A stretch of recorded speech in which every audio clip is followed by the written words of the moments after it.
Hi, everybody, and welcome back to another edition of the Beyond the Cage podcast presented by Fight Chicks. I'm your host, Jim Gramm. Alongside me is the Juice, Dave Sadler. On this week's show, we have a host of headlines to go over. We will also recap UFC on Fox 14, and we will pick the main card fights for UFC 183 this weekend on pay-per-view from Las Vegas. As I mentioned, I am Jim Gramm. Alongside me is Dave Sadler, the Juice. And how's it going, Dave? Good, sir. Fights coming up this weekend. Hasn't been anything local for a while, but you know how that goes. Back on the work grind. Like you always say, I'm crushing it. Yeah, that's what I got going on. What do you got going on? Well, nothing much, really. Some of you may know while I was out driving, I got into an accident, not because of me. A car came over the opposing side of traffic and decided to crash into me, which I thought kind of sucked. So I got into an accident because of that. And really the only damage done to my car was the doors got smashed in pretty bad. They're going to have to replace the doors, take it down to the shop that the insurance company suggested. They come up with the original estimate of $1,300. Then all of a sudden, like 2 weeks later, they're like, yeah, that's going to cost like over $5,000. And the insurance company's like, ooh, that's about how much the car is worth. So they just cut me a check. So now I'm in the process of trying to find a new car, and I'm driving a backup car at the moment. So I have that to deal with. So that's fun. Nice. That's fun. So take the check and put it all on Kat Zingano at UFC 184. And here's the thing: you're either not going to have a car, or you're going to have the sweetest car you've ever wanted to drive. One of two things is going to happen. I'm going to say no right now. They have such her odds are such they're worse than Dennis Sievers. So 5,000 could bring you back like $30 billion. You could buy me a car. I don't know if I'm that nice, but no, I'm kidding. We'll see. I don't know what's happening with that, but that was what's going on with me, and I want to bring this up to start here. We have a quick programming note. We may have not one, but two guests join us on the program in progress. We're working on getting Ray Flores and, of course, the founder of Vigilante MMA and Dave's brother, Steve Sadler, also in process to join us to talk about this UFC 183 pay-per-view. So look out for those two if they're able to come on and join. They're both busy guys, and they're both big gets. You know, they have a lot of stuff, they could be doing, and they're going to try to come on our little rinky-dink YouTube podcast here. So we'll see how that goes. Rinky-dink? No, I'm just saying that's how much they're above us, that it makes our operation just look so small. Yeah. See, I always screw this up, Jim. I should totally...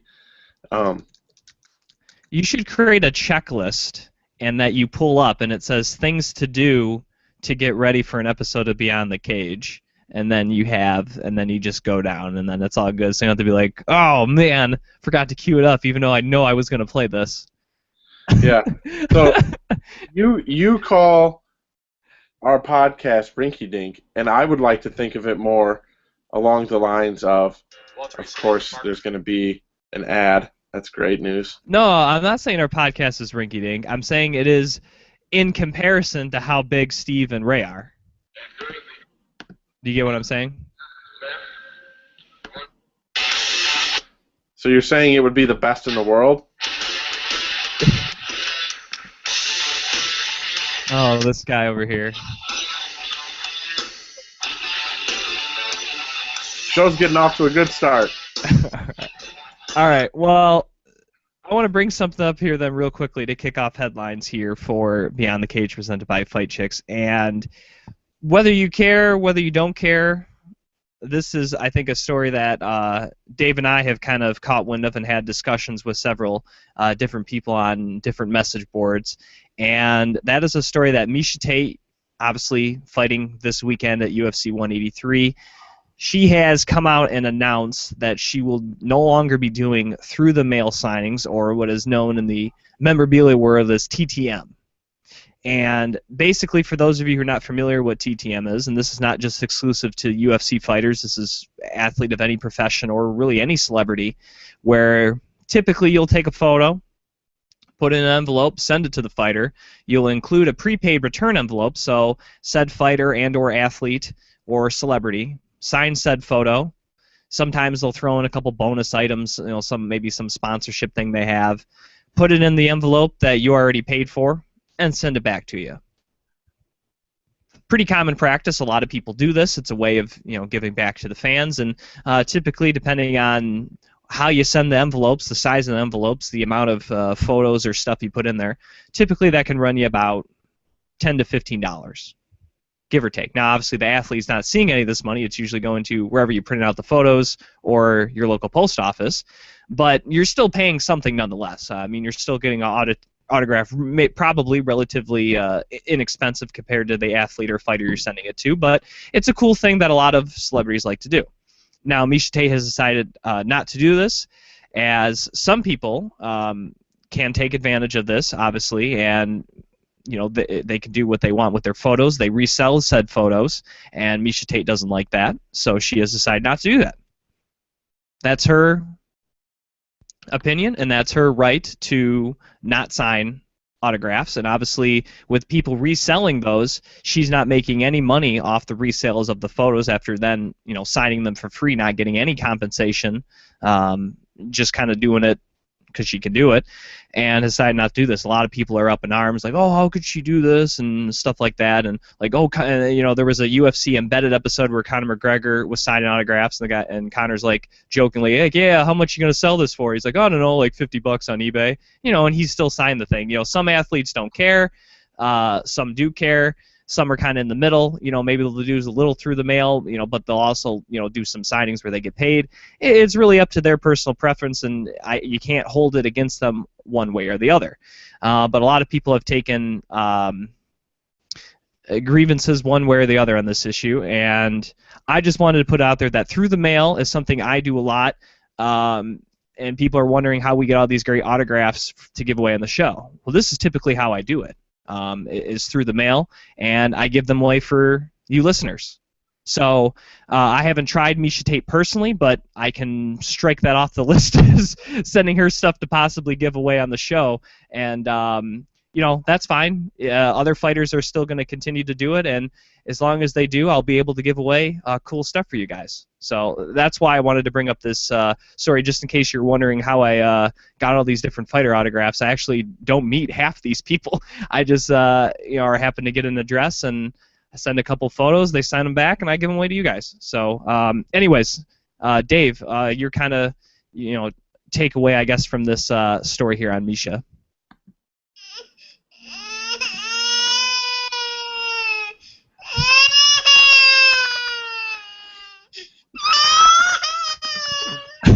How's that for being prepared? Wow, that was pretty good.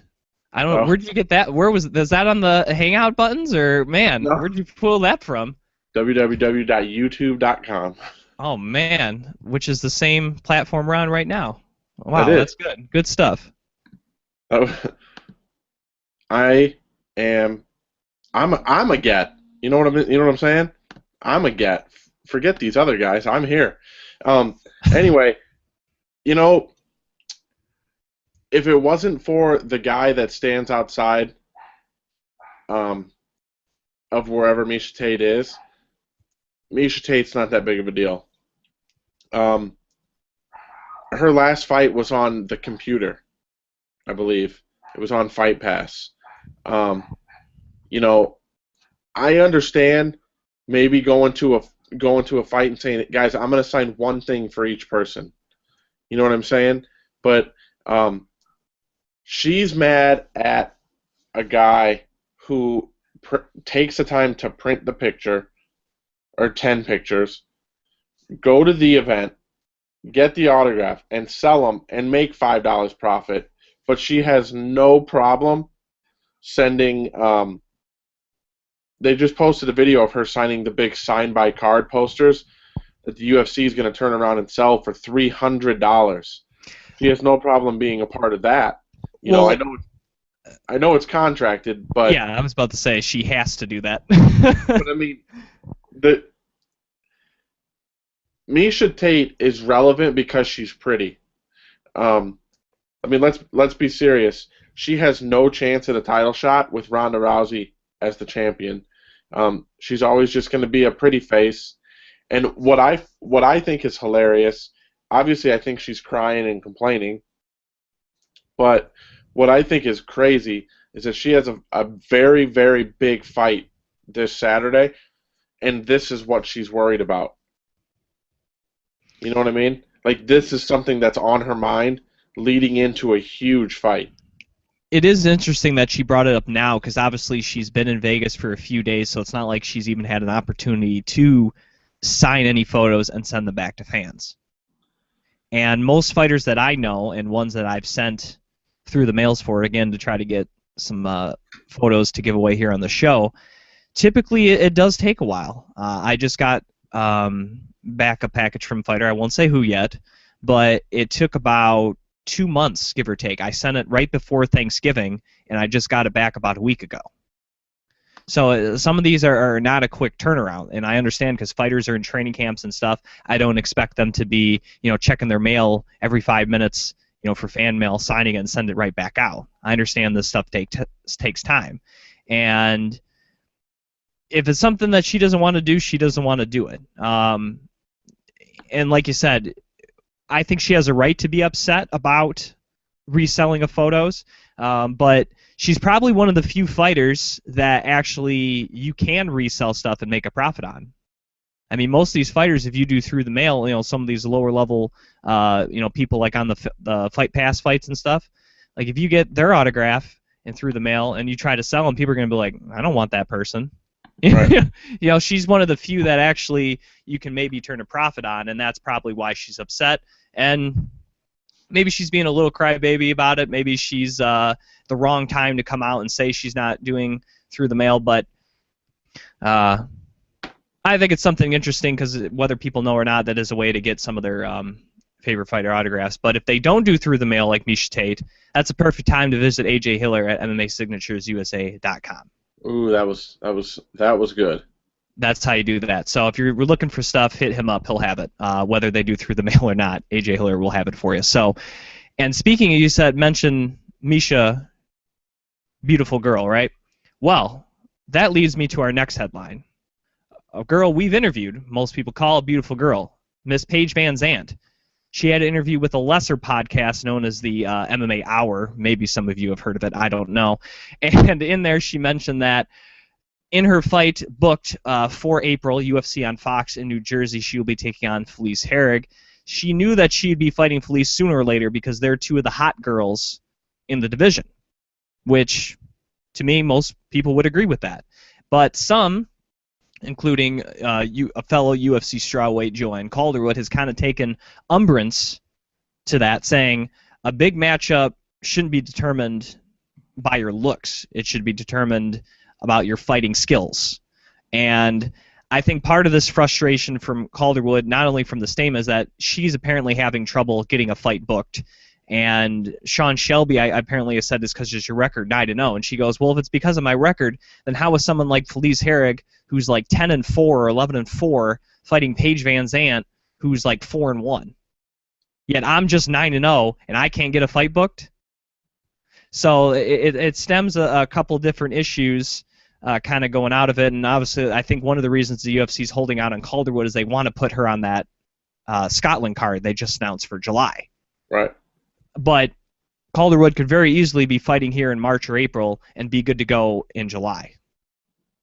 Very easily. And she has kind of said that, like, I can't wait 7 months. She's like, I hate waiting 7 weeks.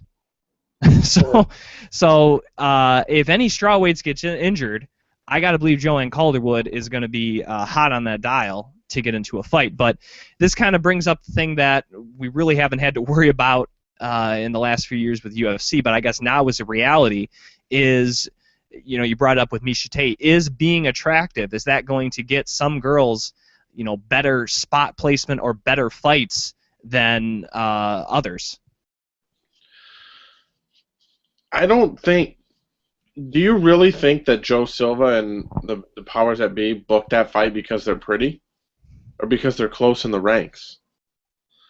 Oh, talk about stepping on toes, ladies and gentlemen. The limousine riding, jet flying, wheeling dealing, kiss stealing, tuxedo wearing. Uh, I need more superlatives, Jim. Microphone having, center of the octagon guy from ESPN 1000, ladies and gentlemen, Ray Flores is joining us. Juice, you're way too kind. Jim, what's going on? Thank you guys for the link. I apologize about being late, but again, technology has scorned me, but luckily I was able to get things back on track. So, Ray, or Jim, you want to set him up with what you kind of the hot girls and see if he's got an opinion? Yeah, Ray, I just mentioned to Dave, obviously, we have the big matchup coming up in April as part of the main card for UFC on Fox in New Jersey, Paige Van Zandt against Felice Herrig. And Paige Van Zandt has kind of come out and said, I knew I would be fighting Felice sooner or later because we're two of the hot girls in the division. And a girl that most people consider pretty outspoken in Joanne Calderwood has kind of said, you should be getting big matchups based on your fight skill, not because you're attractive. She's like, I'm 9-0, and I can't seem to get a fight here. But Paige Van Zandt, who's 4-1, she can get a main card spot on a Fox broadcast show against Felice Herrig, who has 10 more fights than her, but yet they're worried about me fighting someone low experience because I'm 9-0. She's like, I fought Rose Namajunas on the show, who was 2-1, and she beat me. So I'm not invincible. Right. So that's kind of was her argument. Should be based maybe more on skills than looks. But with now more women fighting in the UFC, and obviously this is something we don't have to worry about with the fellas, is being a more attractive girl going to get you, better fights and better fight placement as opposed to not being considered as attractive? I think that's absolutely true, Jim. But, they have to have the skill to back it up. And at the end of the day, this division is not loaded with knockout artists or anything spectacular. So having Felice have the sex appeal and Paige Van Zandt be attractive as well, it absolutely helps them. And plus, it's on Fox. It's free TV. I know that they're on Fox Sports 1, but this is general. Anybody can get this. So I think this helps out substantially. I remember doing the weigh-in for Felice Herrig when she did the very famous stare-down with Nick DeLee Rivera Kalanick, or Kalanick, back at an XFO show about 3 or 4 years. Weigh-in picture exploded. That video went there. And I can only imagine what it's going to be like for Paige Van Zandt and Felice in the UFC. It's smart marketing on their part. Does it make sense when it comes to an actual X's and O standpoint? No. But let's be honest, guys. It's about printing money in this business. And from a record standpoint, they're, 4-1 for Paige. They could say for Paige, we're giving her opportunity to step her game up against Felice Herrig. I do feel bad for the other female fighters within the division that feel that they believe that they should have main card opportunities. But from a stylistic standpoint, both literally and figuratively, this makes sense for the UFC. And I think what you said there, Ray, is a perfect point. It's one thing to be attractive, and that can help your career to a certain extent. But if you don't have the skills to back it up, it doesn't matter how attractive you are. If you're really not that good a fighter, they're not going to be putting you in main card spots. If Paige Van Zandt goes there and looks like a dud, her next fight probably won't be on the main card. No. She looked terrific in her last fight, guys. She did. And so did Felice Herrig. So, I mean, it almost seems coincidental, but let us not forget that both fighters looked terrific inside the octagon in their last performances. Yep. They absolutely did. But, if they go out there and, it's, what was that? The fight that Dave refers to as the patty cake fight, the Little Nog Rashad Evans fight.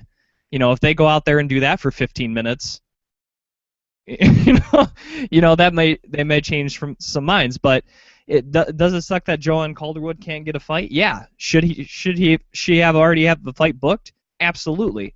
Right. But I think she's taken her frustration maybe out in the wrong way, kind of the comment was presented to her, and I guess she gave her opinion on it. She doesn't like it, but I think she's taking her frustration of not getting a fight maybe out on Van Zant and Herrig a little bit. Yeah. But I'd be frustrated too if your job is supposed to fight and they're not giving you a fight. Yeah, well, she's going to fight at home in her next fight, like you said. You know they're going to put her on that Scotland card. Right. So. All right, well, we got that headline out of the way. We got a couple of quick hitter ones to follow here. Boy, talk about a fall from the top here. At one time, the number one 135-pound fighter on the planet, that's Mr. Brian Bowles. He was now arrested 2 weeks ago, January 14th, in his home state of Georgia on several drug-related charges. If his career wasn't done already, I think that probably about ends it there for Mr. Brian Bowles. A kind of a shame there. And then on the other side of the coin, you have a very positive story. After tearing her ACL and pretty much shattering most of her knee, Tough 18 winner and the first ever female winner of the Ultimate Fighter, Juliana Pena, will make her long-awaited UFC return as she will take on Milana Duvea at the April 4th fight night in Virginia, which will be headlined by Chad Mendez and Ricardo Lamas. So that's a good story there. And also a good story coming back after failing to fight at the December show for Invicta, trying to move down to 135.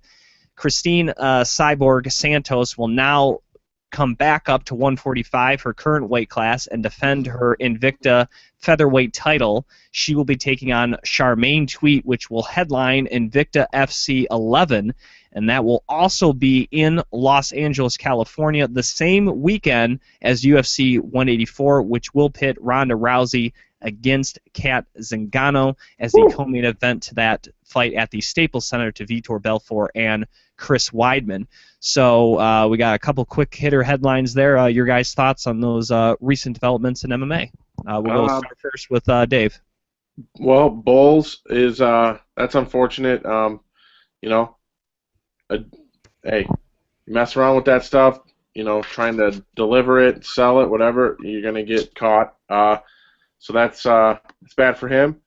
Glad Juliana Pena's coming back, and I'm very glad that she's fighting a name I've never heard of, because it's been a long time since she's been inside that cage, and there's no sense rushing her back because I don't know how she could possibly be fully recovered.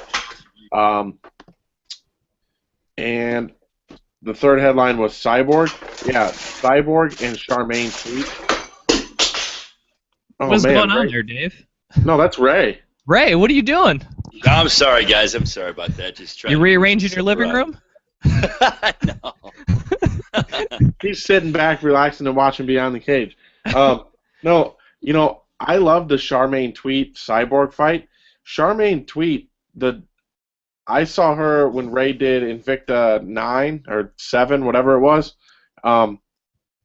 That's a big girl. I don't know if she has the power that Cyborg has, but a lot of people on Twitter and other media sources are saying that she's going to steamroll right through Charmaine, and she might.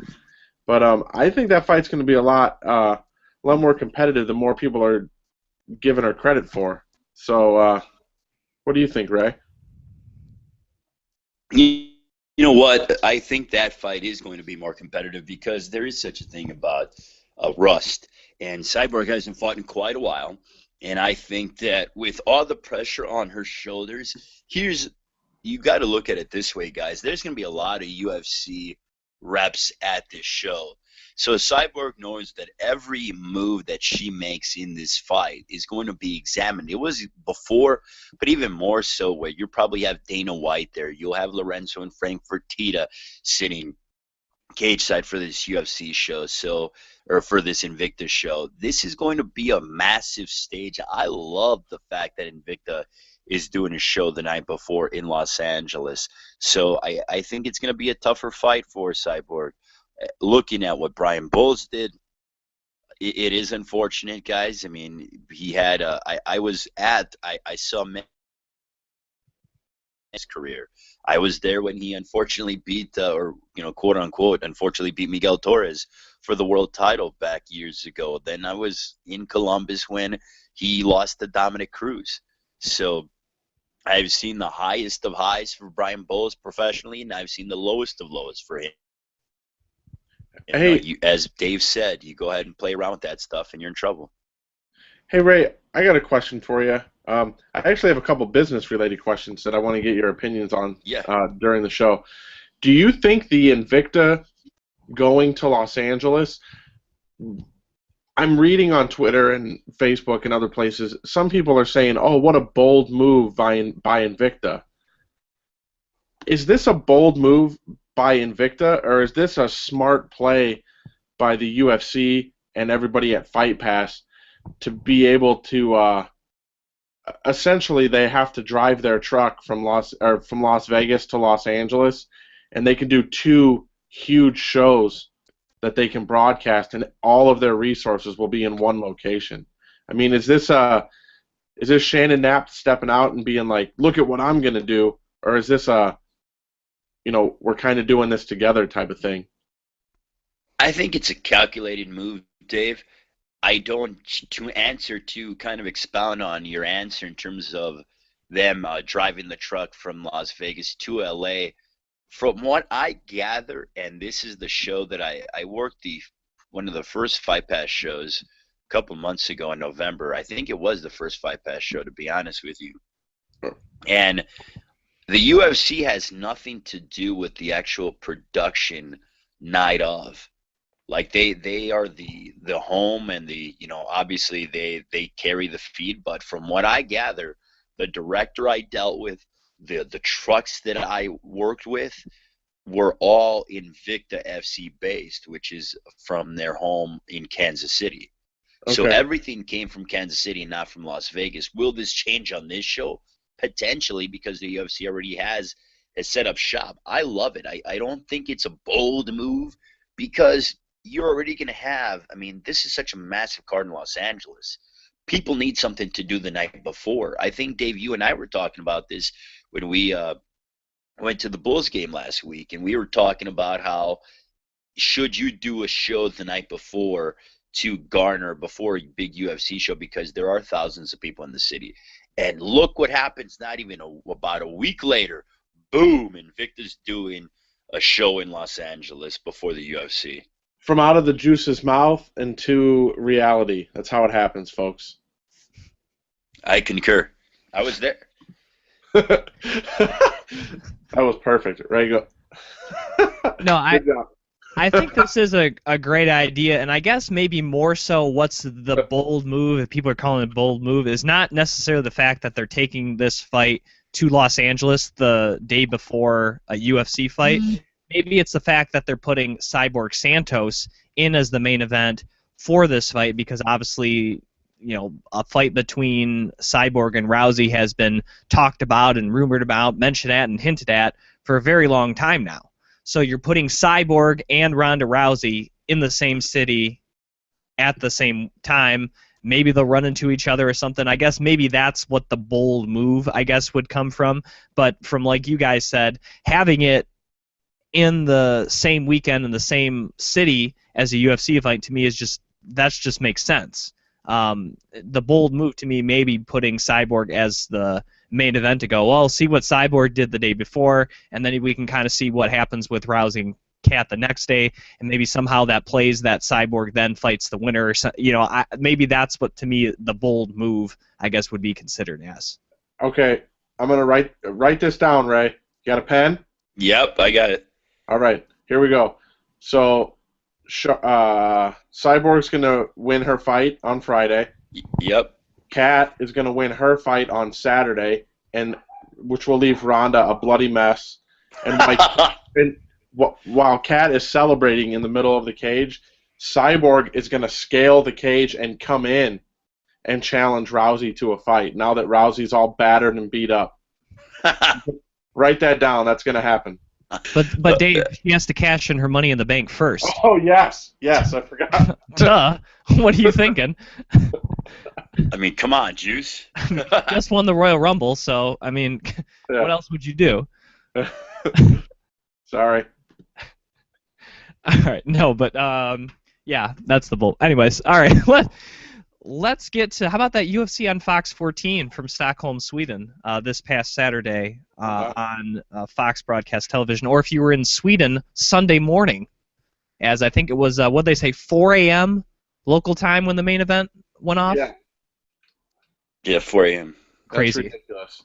And there was that was the largest crowd, largest non-North American crowd, they said. Yeah, here's a fun fact for you, Jim. The largest North American crowd, Ray Flores was there. How about that? That was the Sky Dome or Rogers Center Sky now. Dome. Rogers As it's Center, now yep. known. Okay, but yeah, I didn't realize that arena was so big there in Sweden. That was they were into it. So I'm hoping that obviously they didn't get a title fight, but obviously Gustafsson helped drive the card. But I got to believe that they put a title fight in that city, you can probably get a pretty similar response. I think that's good news for UFC expansion into Europe. Word. So, all right, well, looking at the fights here, first fight of the night, featherweight division, Sam Sicilia against Akira Corisani. Man, that went just as we thought, Dave. Both guys were going to throw some bombs. It was just going to be who was going to be left standing, and it was Sam Sicilia once again knocking out the Swede Akira Corisani, who has announced his retirement from the sport following his third consecutive loss and his second straight knockout in his home country. He has decided to hang it up. But for Sicilia, a nice win. Obviously he was the bad guy coming in to Sweden there, but he needed a win to stay relevant. And that's exactly what he did. He went out there, he was aggressive, and he got the finish. Yeah, aggressive. Sam Sicilia looked good yet again. It's a shame that Akira Corisani is going to hang it up, but I'm glad that he's doing it on, he realizes that he can't do it anymore, so I'm good with that. What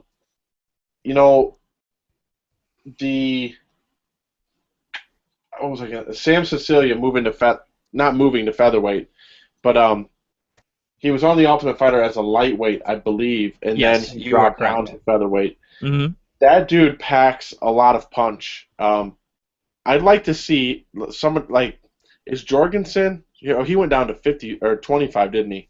Mm-hmm. I was going to say that I wouldn't mind seeing that fight, but anyway, no, Sam Sicilia looked really good. I don't know what's next for him, but yeah, very impressive victory over good guy in Corisani. All right, let's get on to the next fight here. Light heavyweight. Ryan Bader against Phil Davis. This was kind of the dud of the card as expected, and somehow Phil Davis did not get a decision to go his way, and I thought this was rather surprising. We talked about maybe a little bit of a robbery last week's show with Cerrone and Henderson, and I think we have a case here for Davis and Bader, because looking at the stats, Dave, once again, the guy who had more strikes ended up losing, as Phil Davis outstruck Bader 51-29. Now, he was 0 for 9 on takedowns. Bader was 1 for 3, but he didn't have much ground control with that one takedown. And every single round, Phil Davis outstruck Ryan Bader. And again, you want to paint a picture of a boring fight. How do you like 9-5 total strikes landed in the first round by both gentlemen in favor of Phil Davis? That's great. Then Phil Davis outstruck Bader 20-7 in the second round, and then in the third round, the closest round, 22-7 in favor of Davis, but that was when Bader got the takedown. So you can maybe make a case for this third round. You can maybe make a case for the first round, but there's no way Davis loses round number 2 with that much of a striking disparity. And I mean, neither guy had a great performance. Don't get me wrong. Whether Bader shouldn't be that happy in victory because he didn't fight that well, and Davis shouldn't hang his head too low because it was a close fight. I thought he did enough to win, but I guess again, when you're not landing a lot of power shots and there are a lot of kind of ticky-tack and leg kicks, and you see Bader land a couple of big bombs, had a nice jab going, kind of swells the face of Davis, that maybe painted the picture that he was actually doing more than he actually was. And I think maybe that's why, and you add in the shutting down of the takedowns. I think that kind of helped Bader win over the judges and get this fight, despite getting outstruck almost 2-1. Ray, you want to talk about this fight? Well, yeah, I tell you what, I think that, Phil Davis is Dave, we discussed this last week in terms of just beat. Sometimes he puts on a boring fight, like not by a little, but just puts you to sleep. And that's exactly what happened here. And Ryan Bader did enough to, come out victorious, but he didn't take chances. I think that's the problem with these two guys. They're both so worried about their spots that they're worried about taking chances. Can you imagine if either guy would have taken a chance? If Davis would have taken a chance, it may have given him the victory. Yeah, and I mean that's the problem. I think, that's the problem with guys like Bader and Davis. Are they top 10? 100%, they're top 10, but they're afraid to not be top 10. But you got to take that step and go out and do something. I mean, we're going to talk about Gustafsson in a little bit. I mean, there's a couple of fights that he probably didn't have to take, but he took them. And, regardless, if he wins his next fight, Gustafsson, I think he's right back in title contention. I think somebody like Bader or Davis, they could win their next 2 fights and not be in title contention because they can't book Jones versus Bader and then have Bader go out there and be boring for 5 rounds. People pay their hard-earned money to watch that, and they can't do that. And, I don't know if it's a mindset thing or what it is, but, yeah, I wish I could forget that I watched that fight. Yeah, and Guys, like you said, go ahead, Ray. It's about drawing money. And with these fighters, if they go out there, and yes, you could be a solid pro, but if you're not drawing people to come out and watch you fight, then what good are you? The UFC has the name, obviously, but you have to draw money. You got to draw ratings. If you were to, I haven't gotten the hour-by-hour breakdown of the card, but I guarantee you when you were watching these two guys fight that it dropped down substantially. And then when Mousasi and Henderson, there's a guy, and I know you're getting ready to talk about him, but just fighters like that just go out there and lay it all on the line. Why do you think Dan Hardy still has a job with the UFC? I mean, he's a commentator. I think he does a really good job at it, but he lost 10 in a row and still is in the UFC? An exciting fighter, guys. Yeah, and because of this fight was so bad, it puts the winner, Ryan Bader, in a precarious position because, yeah, he beat one of the top-ranked guys in Phil Davis, but he didn't do it impressively, so he's going to have to fight someone else before he can get a title shot, and chances are, looking at some of the other top guys, it's going to be someone coming off a loss because he's already been matched up against some of these guys, so it's going to be Daniel Cormier, it's going to be Alexander Gustafsson. Now, he's already fought Glover once, and he lost to him. Now, I don't know if that's a potential fight. I think Glover's rumored to be having a fight already booked, so that might be kind of out there. And obviously, he lost to Machida, but Machida's in the a different division. Shogun, that's not a real attractive fight. He already beat OSP. It kind of puts him in a very precarious position. My money, I guess, would probably be on a matchup with either DC or Gustafsson, but we'll see. And it's a guy, like you said, Ray, that they will have trouble marketing, if he eventually gets to a title shot, especially if he continues to fight this way.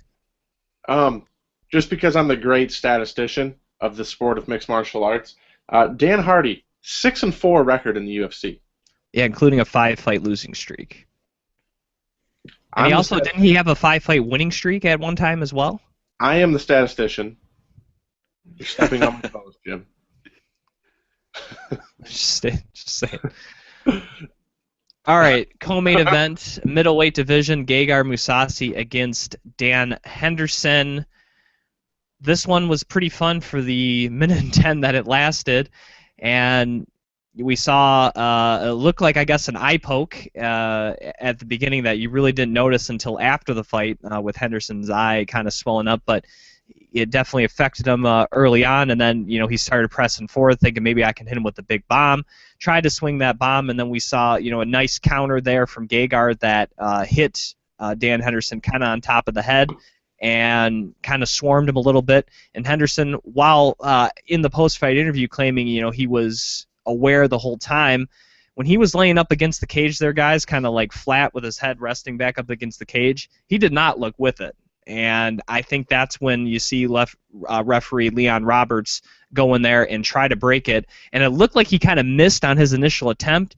And then you see Gegard kind of throw a couple more. He says he kind of, lightened up because he thought he was out. And then you see Henderson fall through with a takedown. And then that's kind of when you see Roberts, officially, grab Gegard and wave off the fight and everything. So looking at this, I think, again, seeing up against the cage, if he was able to kind of wrangle Mousasi right there at that moment, maybe we're not getting the uproar that we are. And, but by the time he did finally get around and corral and wave out the fight, it looked like Henderson was still with it and still continuing on the fight. So a couple different ways there. And you want to look at a third option with the eye the way it was. If the fight doesn't finish there and it finishes that round, there's a very good chance that it ends up being a doctor stoppage, and the doctors do not allow Henderson to continue fighting because he said he couldn't see out that eye at all. So it looked as though whether or not Dan Henderson was probably going to end up possibly losing that fight unless he gets a finish. But what did you guys think about the stoppage and the sequence events that led to it? We'll start with Ray first. I think it was justified. I think that Henderson was showing signs that he could possibly continue, but it was only a matter of time. If the referee would have stepped in at that moment, Mousasi would have finished him off and really put him out of his, he would have put him out of consciousness even more so. So I thought Leon Roberts did a terrific job. Or Jim, as you mentioned, had it progressed to a second round, because his eye was that bad. His eye was nasty.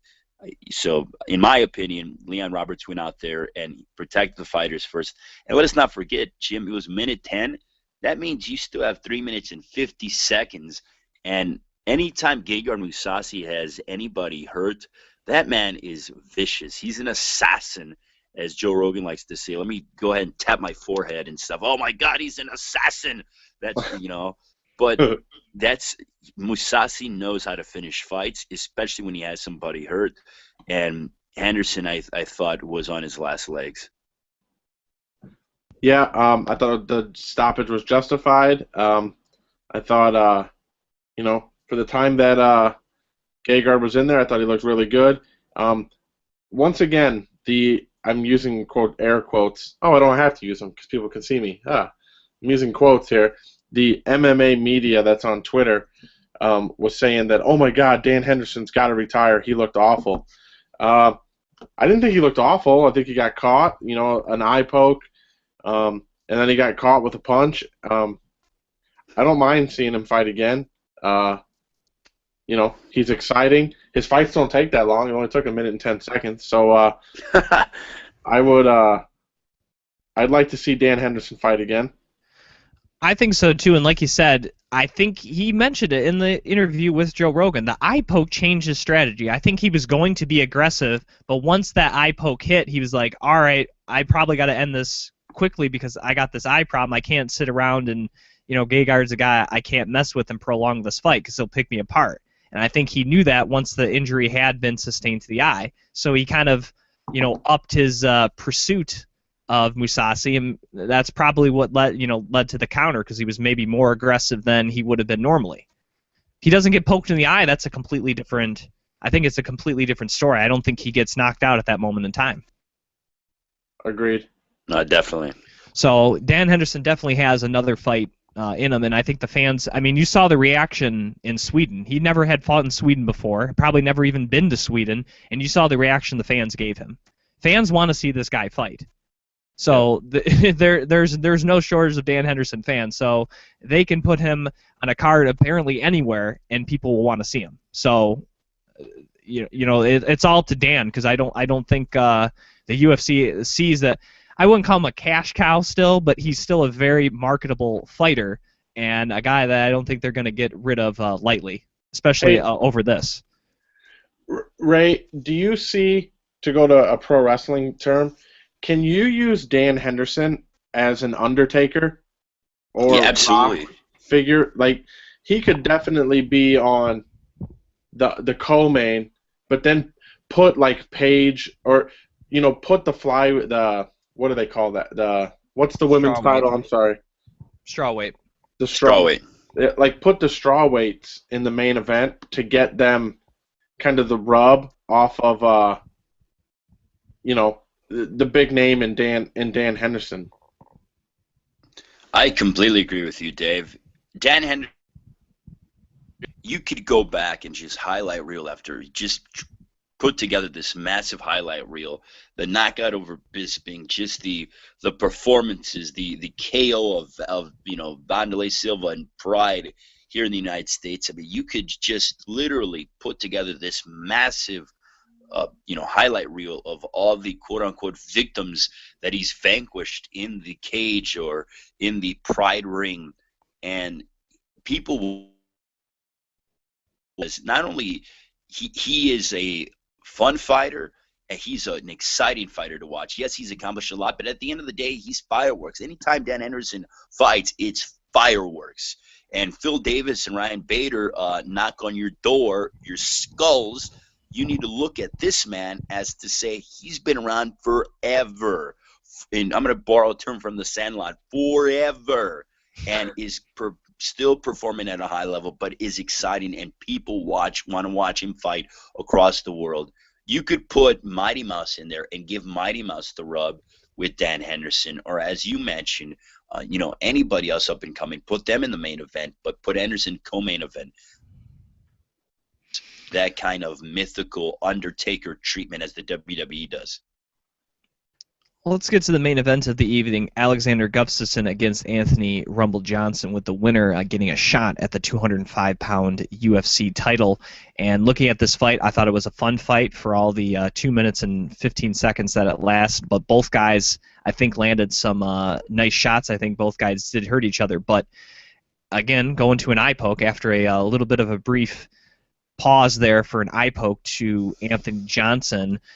Gustafsson tried to kind of start right away and try to go with the Anderson Silva, Vitor Belfort, front kick to the face, and in that process kind of left his hands down, and Johnson was able to see that quickly, kind of dodge it, and boom, overhand right, perfect counter, and that from there Gustafsson was on wobbly legs, and you just saw Johnson all over the Swede en route to how do you like, again, 2 minutes, 15 seconds.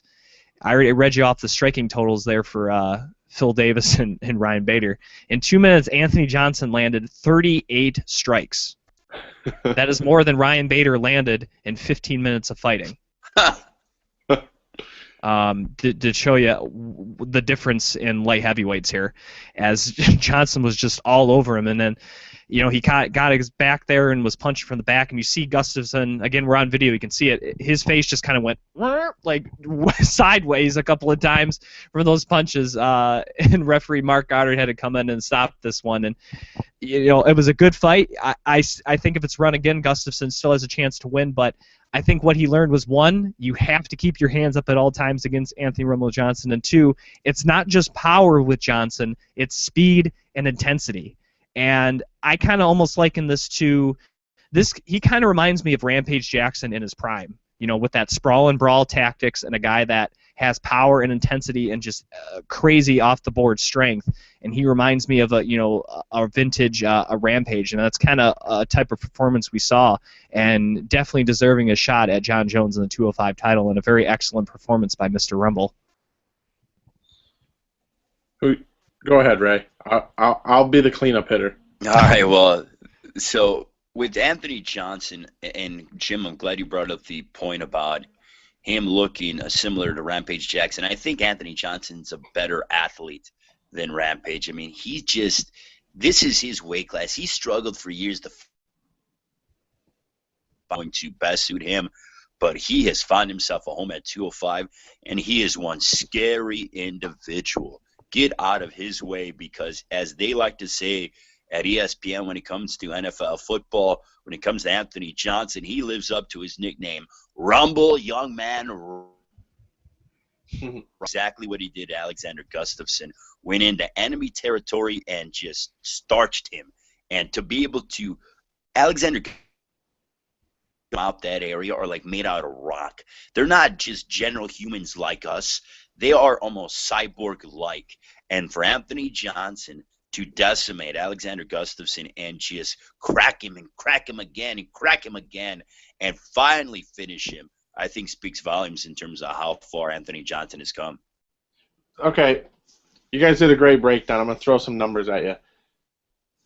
Anthony Rumble Johnson is a great story. This guy, his UFC debut was June of 2007. So let's say they booked the fight for the 4th of July card. In a little more than 8 years, this guy went from being in the UFC, doing good, not making weight, fighting at 170, 185, to now being on a killer winning streak, 8-fight winning streak.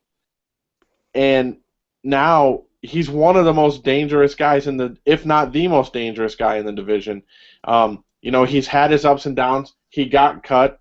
The UFC said, get out of here. Go figure out your weight. Get some wins. He did exactly that. He comes in. He takes fights against, Phil Davis, Little Nog, guys that they want him to fight, and he runs through them. So what a great story of, this isn't just some guy that just shows up like a Joe Soto that just shows up and gets a title fight because of a situation. Talk about earning a title shot. Rumble Johnson has earned his title shot. He's gone through everything he needs to go through, and I'm looking forward to this title fight 100%. Couple more thoughts to chew on here. We have a guest calling in. Man, let me get to my points. Hold on. Let me answer this. Hold on, caller. Hold on 1 second. I'll put him on hold. What do you think about that? Hey, okay. So like I was saying, Gustafsson, what do you think of this, Ray? Gustafsson, DC, main event, July 25th at the United Center. Sign me up. When do they come? Oh my goodness! Violence, Juice, violence. Yep. Yeah, I've been thinking about that since the day it happened, and my delivery was pinpoint, and your reaction was even better. So spot on, Ray. It was a brilliant setup by you, Juice. All right. Hey, Jim, you want me to bring on our guest? It seems like we have a guest calling the Juice hotline. All right, yeah, as we transition to the main card for UFC 183 in Las Vegas, Nevada at the MGM Grand Arena, let's welcome, he's a big get, almost as big a get as Ray. That is Mr. Steve Sadler for VigilanteMMA.com. How's it going, Steve? Hey, what's up, guys? Hey, hang on. Hey, guys, not today. I got Beyond the Cage on the phone. Just not today. All right, sorry, that was... I'm with you guys now. Oh man, was that Miesha Tate asking for your autograph through the mail? Yeah, she's gonna sell it online for $8 plus shipping. Oh my goodness. That's a good deal. Buy it now. Pretty good deal. Man, we can't even get one of those. Oh man. I'll give you one for free. Oh wow. Yeah. Not a Christmas card. It'll be auto-penned, but don't worry about it. All right. I think we just broke Twitter and Facebook. Oh, geez. All right, before we get to the main card here, I want to talk about just real quickly. Podcast today, and I This said, is- I got Beyond the Cage today. It says #1 podcast on the planet. Dummy. I told him, call me next week, Yeah. Jim, if you didn't hear what he said, I heard the last bit there. he said that Chael called him and Chael wanted him on his podcast, but Okay. that was his response. Well, we appreciate that. As I was saying, UFC 183, before we get to the main card real quickly, this is probably one of the better undercards I have seen in quite a while. And, if you're not able to purchase the pay-per-view for whatever reason, whether you're busy, maybe you don't feel like spending the money, there's a pretty good undercard of Fox Sports 1 that I think you should definitely tune into. I mean, you have former Ultimate Fighter winner Diego Brandao. He's taking on a solid fighter in Jimmy Hedges at the featherweight division. Rafael Natal against Tom Watson in middleweight. That should be a good fight. Ian McCall against John Lineker in flyweight, with Lineker possibly getting a title shot if he's victorious. Then you got Ed Herman against Derek Brunson in the middleweight division. That should be a fun fight, especially since this fight was supposed to be a couple months ago. Brunson pulled out with like a stomach flu or upset stomach or something, so I think there's some animosity now between those two. And then, of course, you got two of the top 135 females fighting as Misha Tate takes on Sarah McMahon. So this is a very stacked undercard, gentlemen, and this is when you just kind of look at what I ran down, that almost looks like a Fox Sports 1 main card in itself. That's how good this undercard is. Yeah, except for there's no real headliner. I was making fun of Misha. Nobody saw that. Oh my goodness. I was going to say, I think that fight could easily, some of the headlines fights we have gotten, Dave, I think that could easily headline a card. But yeah, no, I get what you're saying, joke around. But yeah, this is a great undercard. Yes, sir. I like it a lot. I think it's an outstanding undercard. All right, let's get to the main event, or maybe not main event yet, but let's get to the main card here. First fight, I'm really excited. I think maybe the most excited fight, because I think both these guys are very excellent fighters, and that's Jordan Meehan against Thiago Alves in the welterweight division. Obviously, you got Meehan, one of the young guns in the sport, against Alves, one of the veterans. Meehan 3-1 so far in the UFC. His last fight, he defeated Mike Pyle at the Fight Night in Tulsa, and 16 of his 29 career victories are by knockout. Looking at Thiago Alves, he made his long-awaited return, about a 2-year absence from the UFC due to injuries, and he came back at Fox 11 and he defeated Seth Baczynski. And of his 20 career victories, he has 11 knockouts. A lot of knockout power between these two gentlemen. Both are very aggressive, great strikers. I expect this to be a stand-up war.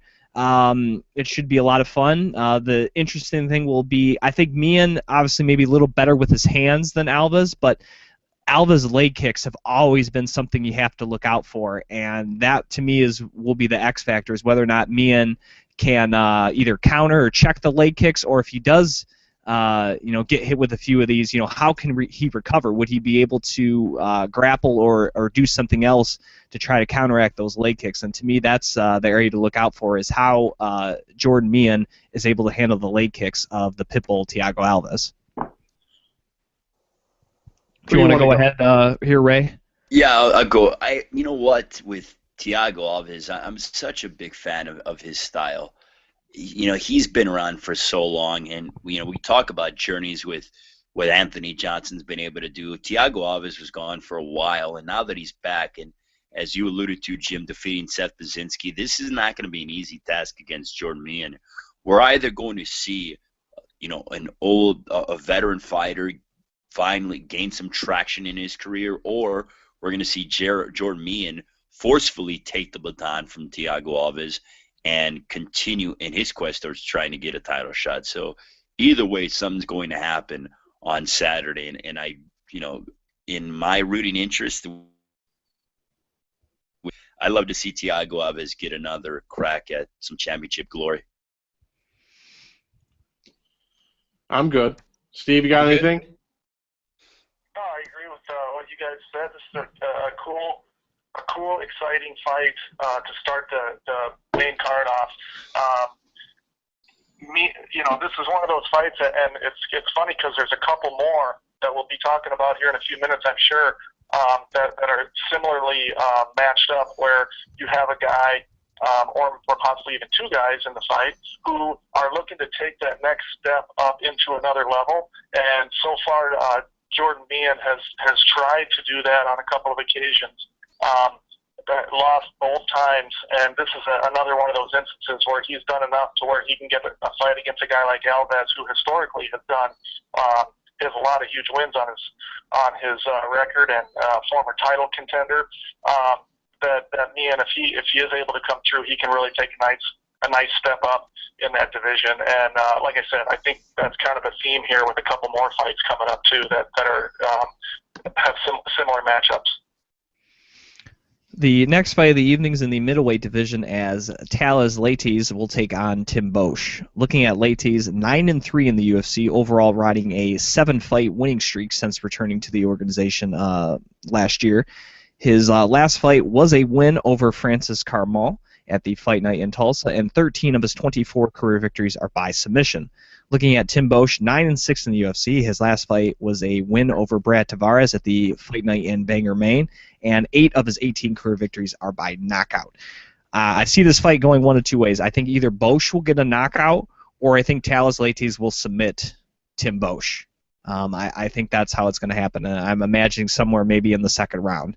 Boesch is a great wrestler, but I think he has shown on several occasions that even though he has great wrestling, he does not have great jiu-jitsu. And obviously, Talas Leites is arguably one of the best jiu-jitsu practitioners in any division the UFC has.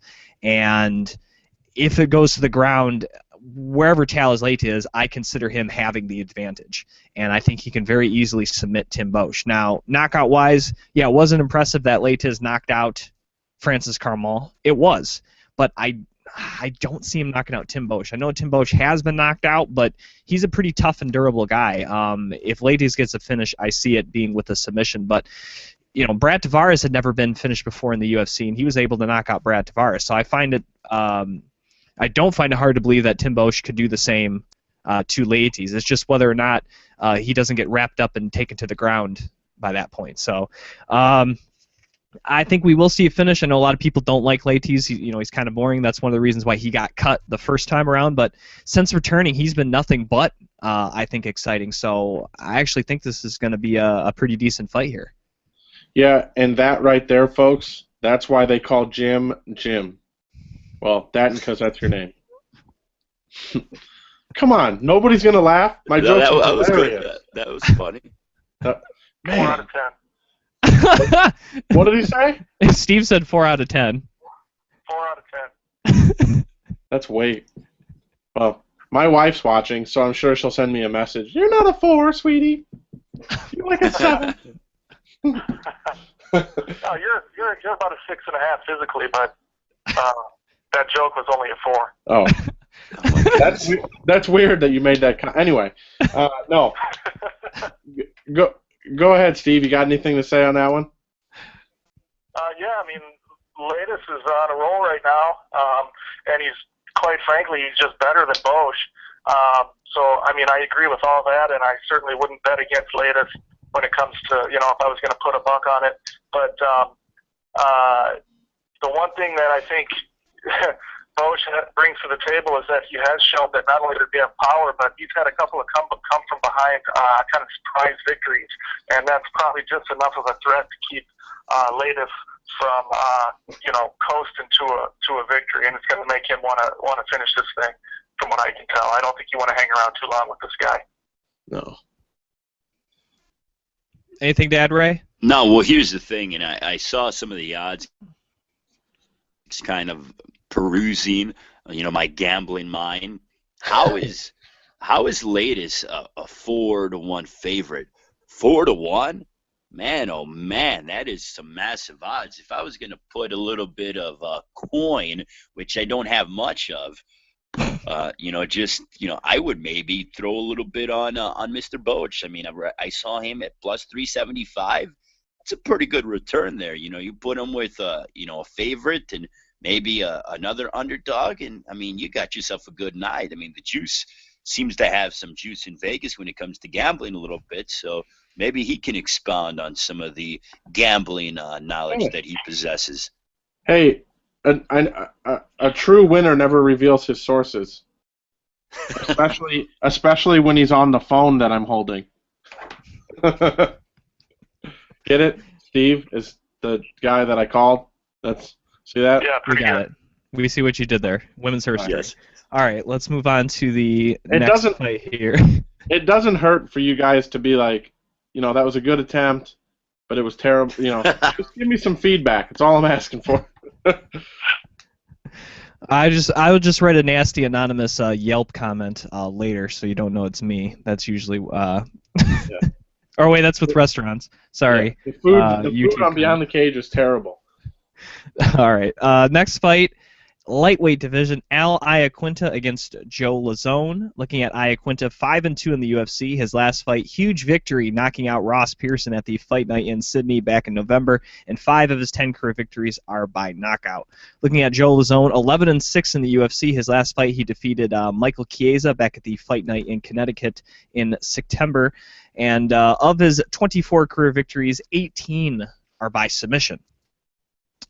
Looking at this fight, I think it's going to be fun. I think both guys, Joe Lazzone only has 1 decision victory in his career, so you know that guy's going to go out there and try to get a finish and make this fight exciting. And for Iaquinta, if it was maybe prove that maybe he was boring, he was a point fighter, I think his last fight, knocking out Ross Pearson in the first round, I think proved that this guy does have some power and does have some finishing abilities. And the interesting part will be if it goes to the ground, despite Iaquinta training with, the great Ray Longo and Matt Serra, who obviously was Serra, the jiu-jitsu background, still how well will he fare against Joe Lazzone, who, technically doesn't have a Brazilian jiu-jitsu black belt, but very accomplished inside the octagon with his submission. So how will he fare if Lazzone is either, again, much like Leites, either on top or on bottom? How will he fare against the submission game of Joe Lazzone? Standing up, it's definitely Iaquinta. Lazzone is aggressive, but you see his face almost after every fight, kind of leads with his face, and that goes right into Iaquinta's wheelhouse, who's a very polished and very technical striker.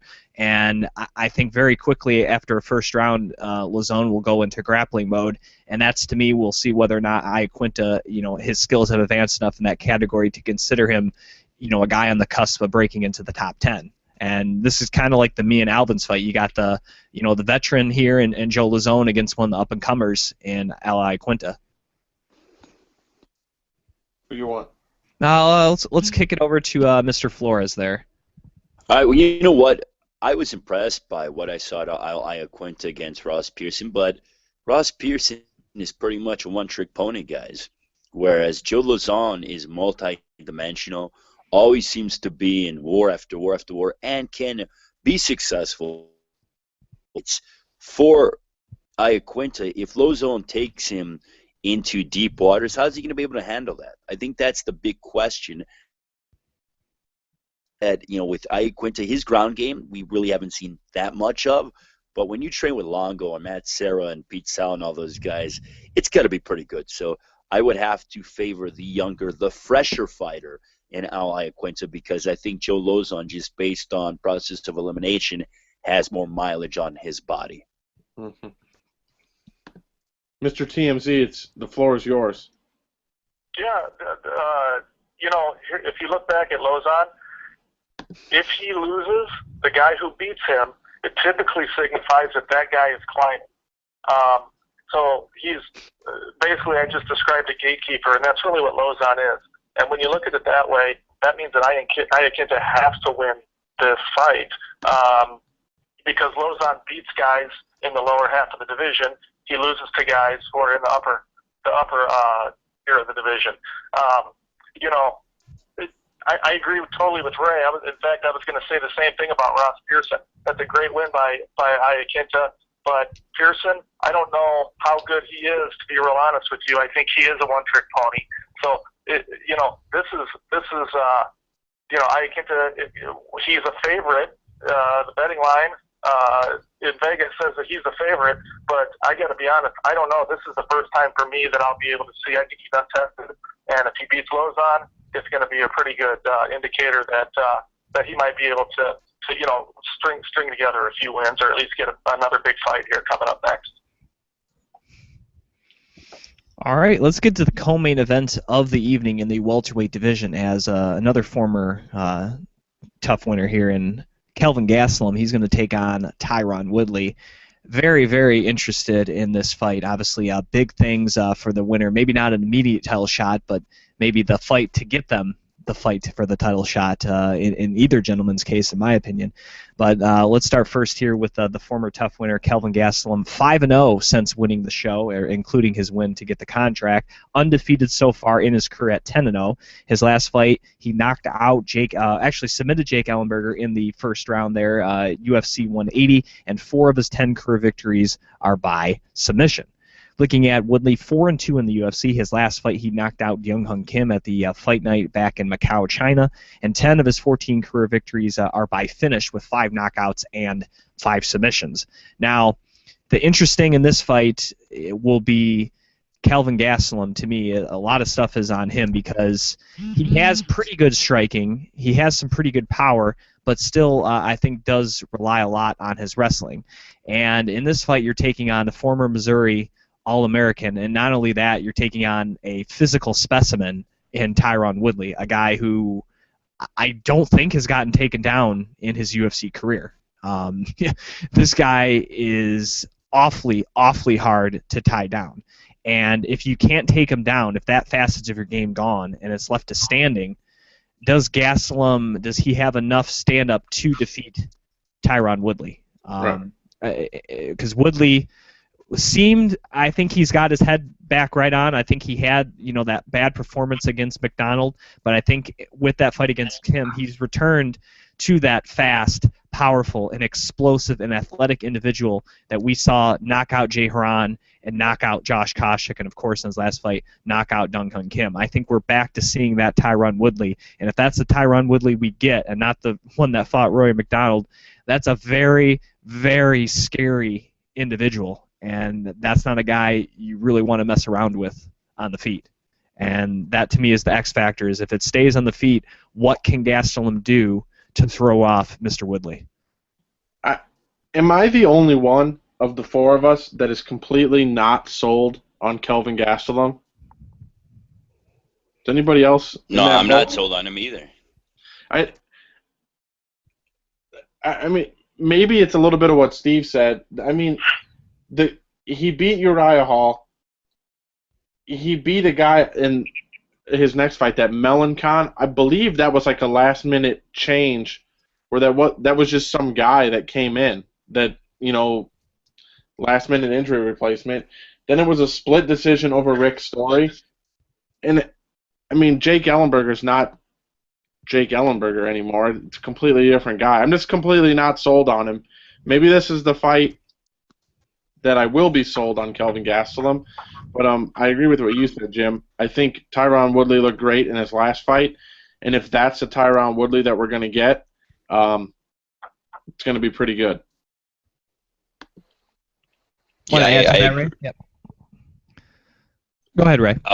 I'll be honest, guys. I mean, Jim, you hit the nail on the head in terms of how physical and how strong and how he is one just scary individual. He reminds me of a more athletic version or he's the Anthony Rumble Johnson in 170 in terms of how powerful he is and just the athleticism. He can kick it into a second and third gear. I don't know if Gastelum can handle that Woodley is going to give him. Now, if you're Gastelum, he has got to remain composed and poised, because Woodley's going to come out like a ball of fire. And if he steps back and counters Woodley's going to bring you the fight. He's not going to sit back and wait and be the counter puncher. Maybe I'm wrong, but Gastelum does have power in his strikes and has got to sit back and look for the opening and then attack. But I don't know if he will have the opportunity and have the mindset to actually look for those opportunities when Tyron Woodley is trying to overwhelm him. Yeah. Anything to add on this one, Steve, before the main event?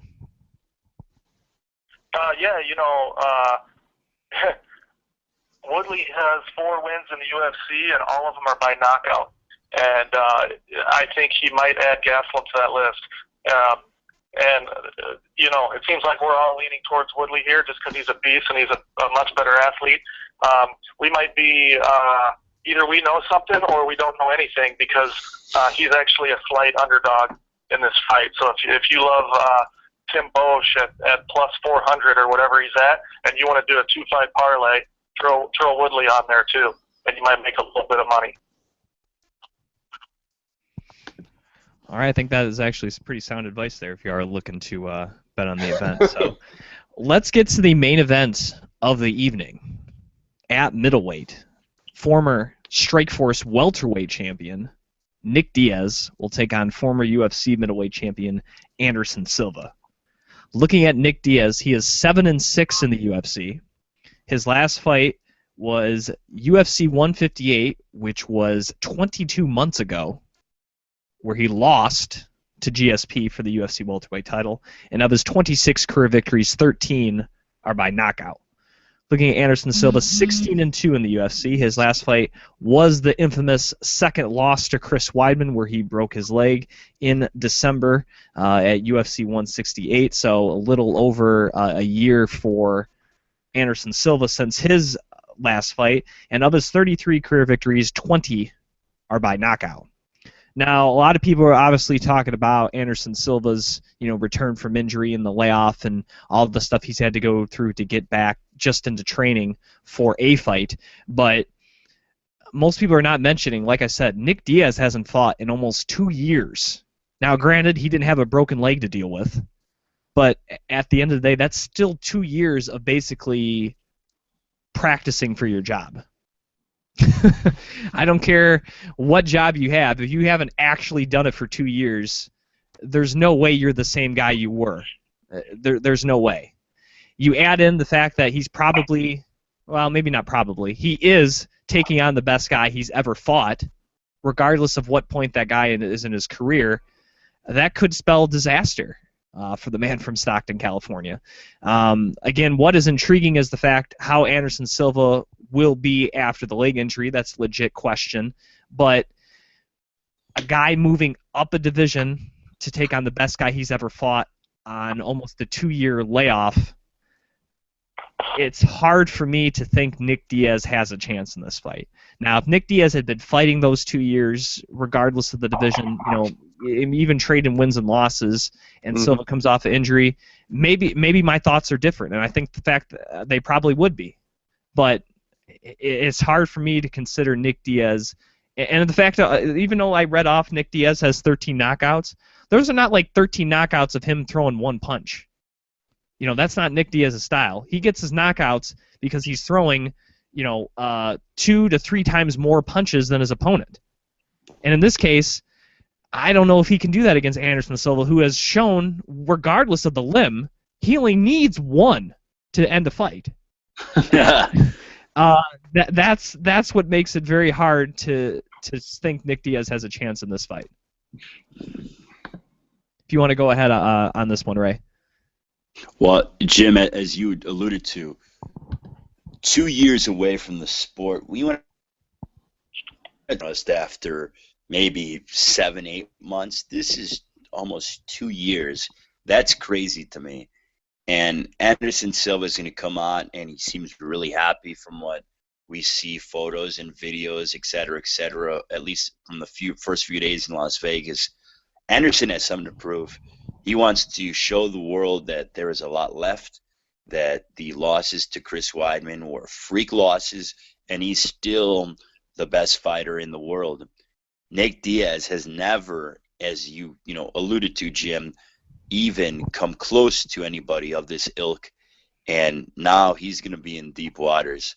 With all that being said, maybe I'm in the minority here, but I don't think this is as an exciting fight as what people think it's going to be. Anderson can wait and is a counter fighter. Diaz, depending on who the guy is, will sit back, wait, pick his spots. You have 2 counter fighters in there. How does that make something? Someone's going to have to be the aggressor at some point, right? That's why I don't think it's going to be as an exciting fight as. I've been wrong before many times. I think Anderson Silva goes out there and outclasses Nick Diaz, but I don't think it is this knockdown, drag-out, Gaddy Ward, a sort of, Henderson and Shogun fight that everyone wants to see. Steve, what do you think? Well, this is when they announced this fight, it sounded like a freak show, but it's about the best kind of freak show you can get, I think, and that there's some intrigue to it besides just 2 guys fighting. There's a lot of different storylines here, and the fans are going to be either very strongly for or against one of those guys, maybe very strongly against both. Who knows? But it is intriguing. This is.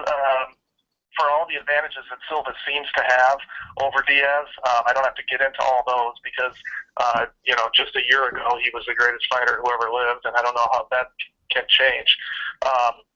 But Diaz is probably the best boxer that Silva's faced. He's a different style, a different type of fighter than Silva's used to facing. He's used to facing guys in his own weight division or a division up, which means he's fighting guys who are less athletic than he is, slower than he is, not as dynamic as he is. And Diaz is typically, he's not that guy. He's not a bigger, slower guy. He's not stronger than Silva. He's going to be smaller than him. He's going to be very active. He typically outworks the guys that he faces, and like you guys touched on, he's not going to knock Silva out with one punch. That may be to his detriment, but he is going to punch him in the face dozens and dozens of times. And I'm not worried about Silva's leg at all. I don't think he'd be back in the cage if there was an issue with that leg. What I am worried about are these vague rumors that I've been hearing that it wasn't Anderson who knocked out his sparring partner in training, that it was actually Silva who got knocked out in training. And we know what happens when a guy starts getting knocked out. I call it a loose trigger. You bump into the wall and the lights turn off. And I have no reason to think that Silva's entering that stage, but anytime I hear stuff like that, I start to think, oh boy, usually that decline is not gradual. It's usually pretty sudden. Right. Well, I'm in 100% agreement with Ray that I'm going to order this fight, but in no way do I think that this fight is going to be the exciting fight that everybody's waiting for. There's going to be lots of middle fingers being thrown up and lots of dancing and lots of Anderson saying, "Meet me in the center of the cage. We're going to fight for the belt." I mean, there's going to be a lot of that going on, and I'm going to order it. And this is what I don't understand. Nobody will say anything about this, but I keep going back to it, Ray, and we talked at length about it last week at the game. Nobody will say anything about these two guys getting in the cage and not fighting, but CM Punk into the UFC is a terrible idea.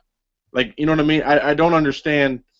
Two of the greatest fighters in the UFC are going to get in there, not do anything, and everyone's going to be like, this is great. But CM Punk and his 40 million Twitter followers fighting a 0-0 guy is the end of the world. Like, that stuff doesn't make any sense to me. The other thing is, how on earth is Nick Diaz in the main event of a fight? How does he get into the main event of a fight when the last time that he had his hand raised inside the octagon was 3 years, 3 months, and 2 days ago as of Saturday? Are you kidding me? His last victory was over the corpse of BJ Penn. Like, he's in the main event against the greatest fighter of all time. That makes zero sense to me. And Juice, not to cut you off, it does make sense. It makes business sense. When was the last time Brock Lesnar had his hand raised in the cage? Steve, Ray said the same point as you were talking. It's all about the money. I completely get it. But I'm saying, let's not mistake it. Anderson Silva is one of the top 3 of all time, if not the top. Let's not mistake it. Nick Diaz is not in that argument at all. Not even close. Can we agree on that? Yeah. Yeah, Okay. I agree. So let me get to my other points. You said that Nick Diaz can't knock out Anderson Silva. No, but what he can do is give him death by paper cut, because Anderson's gonna be bloody, and how does Anderson react? I haven't been watching the sport as long as you guys. Has Anderson ever been in a real bloody fight where he gets cut open, and do we know how Anderson reacts if that does happen? Not in the UFC. No. By Sonnet, and he walked out of that fight and looked like he could go to the nightclub that the same day. Right. So, that's my point. How does he react when he's cut open and bloody? I mean, that could be an issue, come fight night, if he's bleeding all over the place, maybe we see a completely different Anderson Silva. One last thing, Jim. Anderson wins. Does he get the winner of Vitor Weidman? No. Well, let me rephrase that. The UFC may give him that, but I don't think he should get that. Fair enough. Fair? Steve, your thoughts? I certainly hope he does not get a title shot. Okay. Ray? He does get a title shot. Does he deserve it? No, but he does get a title shot. Yeah, right. It's unfortunate because, like I said, like you mentioned, Dave, he beats a guy moving up a weight class who hasn't won in the organization in over 3 years, and that gives you a shot at another division's title. I don't care who you are, that doesn't make sense. But because he is Anderson Silva, they're going to put back in there because Weidman Silva 3 or Vitor Silva 2 is a big get. Not as big a get as Steve Sadler and Ray Flores. At the same time. Huge, huge. All right, with that said, gentlemen, let's get to some picks here. First fight, welterweight, Jordan Meehan, Thiago Alves. I really like both guys. I think this is a fun fight. I'm going to go with the he's not only is the young gun, that's his nickname, Young Guns. I'll go with Jordan Meehan in this one. I'm going to take Meehan as well. Right? I'm going to go with old school, Thiago Alves. All right. Middleweight, Talas Leites, Tim Bosch. Man, he's on a roll. I got to admit, Talas Leites has actually been a pretty exciting fighter since returning to the organization, and I think he will continue that role here against the barbarian Tim Bosch. So give me the Brazilian in this one. I'm going to use our friend Nick from A&N Sports Cards. Every time he opens this guy's cards, he calls him Tim the Turd. And I've always wanted to say that on the podcast, so I'm going to pick Tim the Turd Boach. No disrespect, Tim. No disrespect. All right, Ray? Go ahead. Yeah, give me Tim Boach. I like him at plus 375. He's going to make me a little bit of money on Saturday. All right, and Steve? Steve, go ahead again. Oh, sorry, I'm going to take latest. He's going to go latest. All right. Lightweight, Al Iaquinta against Joe Lazone. I've been kind of going back and forth on this, but I'll go with the young guy again. Give me Al Iaquinta here for the win. You know, because Steve's amazing breakdown about how Lozon can't really, he's just kind of stuck at that level as the gatekeeper. I'll pick Al Iaquinta, and then I'm going to turn it over to Steve. Who do you want to pick? Well, for the same reason that you picked Iaquinta, I'm going to pick Lozon. I don't think Iaquinta is the same level as the guys who are able to beat Lozon yet. Did a swerve just happen? Did a swerve just go down? Montreal screw job right there. All right, Ray? Well, I think Joe Lozon goes ahead, and I think he tests Al Iaquinta to points he's never seen before. And I think Joe Lozon, just based on his determination and intestinal fortitude, comes out victorious on Saturday. All right, co-main events of the evening, welterweight division, Tyron Woodley and Kelvin Gastelum. I am not going with the young guy in this one. Give me Tyron Woodley to win. Tyron Woodley for this guy. Steve, your choice. Tyron Woodley in frightening fashion. Frightening? All right, yes. And Ray. Tyron Woodley, I'll put it this way, guys. Kelvin Gastelum is the bully, and Tyron Woodley is the man that's going to give the bully the beatdown. Bully beatdown by Tyron Woodley. Vicious assault. You know what? Tyron Woodley, if this wasn't sanctioned by the Nevada State Athletic Commission, may have to be taken to jail because this is going to be a savage beating. Whoa. All right. I'm going to try to save some time here. Is anyone not picking Anderson Silva? I didn't think so. All right. We saved the round of picks there. Everyone is going Anderson Silva. All right, as I thought. Hey. I didn't think anyone was actually going to pick Diaz here on this panel today. Hey, Jay. All right. Yes. Before you do all the outros and we say goodbye to all of our guests, I really don't think there's as good a time as any for this. Do you?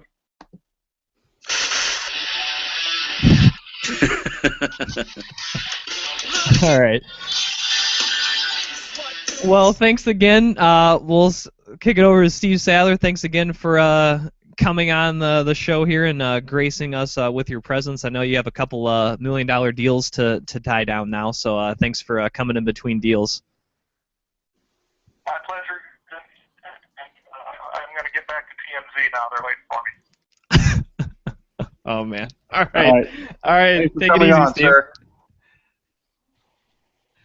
All right, and of course, Mr. Ray Flores, thanks again for coming on. You're always a welcome addition to the show, yeah, you're just excellent as always, and love having you on. Jim the Juice, I always appreciate it, guys. Keep doing what you're doing.